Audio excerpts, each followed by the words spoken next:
আজ বানাবো পুলি পিঠে। পিঠে বানাতে গেলে মাপটা খুবই গুরুত্বপূর্ণ, তাই স্টেপ বাই স্টেপ মন দিয়ে দেখতে থাকুন। প্রথমেই নিয়ে নিলাম 1 বাটি সুজি আর নিয়ে নিলাম একই পরিমাণ দুধ। এবার এটা মিশিয়ে রেখে দিলাম 10 মিনিটের জন্য। 10 মিনিট পর নিয়ে নিলাম একটা কড়াইয়ে, আরও দিয়ে দিলাম নারকেল কোড়া আর খেজুর গুড়। এবার এটা নেড়ে একটা পাক বানিয়ে নিতে হবে।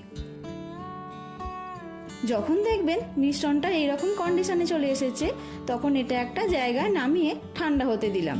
কিছুক্ষণ পর হাতে একটু ঘি লাগিয়ে নিয়ে মিশ্রণটা থেকে ছোট ছোট বলের আকারে গড়ে নিলাম।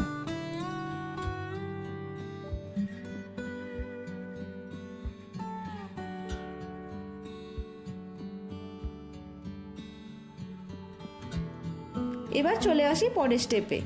কড়াইয়ে দিয়ে দিলাম ঘন করে ফুটিয়ে রাখা দুধ। দুধটা অল্প গরম হলে দিয়ে দিলাম গুঁড়ো দুধ। এবার এটা ভালো করে মিশিয়ে নিতে হবে। কিছুক্ষণ ফোটার পর দুধে দিয়ে দিলাম গুড়ের পাটালি।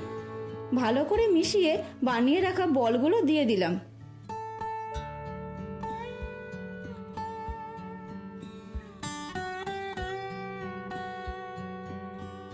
বলগুলো দিয়ে বেশিক্ষণ ফোটাবো না, 2 থেকে 3 মিনিট ফুটিয়ে হালকা হাতে নেড়ে উপর থেকে অল্প নারকেল কোড়া ছড়িয়ে দিলেই রেডি পুলি পিঠে।